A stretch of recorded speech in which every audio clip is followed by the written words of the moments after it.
Bien chers amis de Café Évangile, en ce temps-là, un lépreux vint auprès de Jésus. Il le supplia et tombant à ses genoux lui dit, « Si tu le veux, tu peux me purifier. » Saisi de compassion, Jésus étendit la main, le toucha et lui dit, « Je le veux, sois purifié. » Bien chers amis, toutes les fois que nous nous approchons avec foi de notre divin Seigneur, que nous nous agenouillons devant lui et que nous lui présentons nos besoins, nous recevrons la même réponse que celle donnée à ce lépreux. Je le veux, sois purifié. Ces mots devraient nous donner de l'espoir au milieu de tous les défis de la vie. Et qu'est-ce que le Seigneur veut pour vous? Qu'est-ce qu'il désire purifier dans votre vie? L'histoire du lépreux qui vient à Jésus ne signifie pas que le Seigneur exaucera toutes les demandes que nous lui soumettons. Au contraire, cette histoire révèle qu'il veut nous purifier de ce qui nous afflige le plus. Et dans cette histoire, la lèpre doit être considérée comme un symbole des maux spirituels qui affligent notre âme.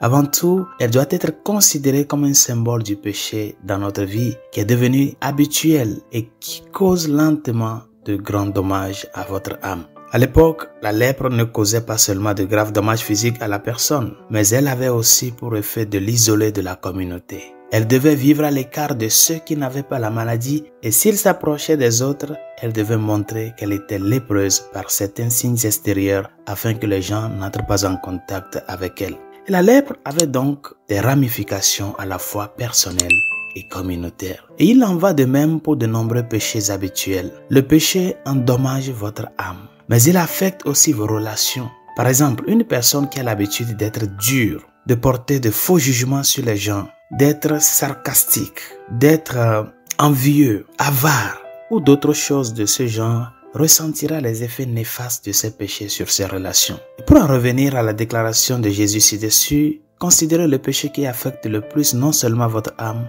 mais aussi vos relations. Et à ce péché, Jésus souhaite vous dire, sois purifié. Il veut renforcer vos relations en purifiant le péché dans votre âme. Et tout ce qu'il faut pour qu'il le fasse, c'est que vous vous approchiez de lui. Vous vous tournez vers lui à genoux et que vous lui présentiez votre péché. Dans l'humilité, dans la sincérité. Seigneur, j'ai besoin de toi. Aide-moi. Cela est particulièrement vrai dans le sacrement de la réconciliation. Pour résolution de ce jour, identifie le péché qui te fait tomber souvent, qui ruine ta vie constamment.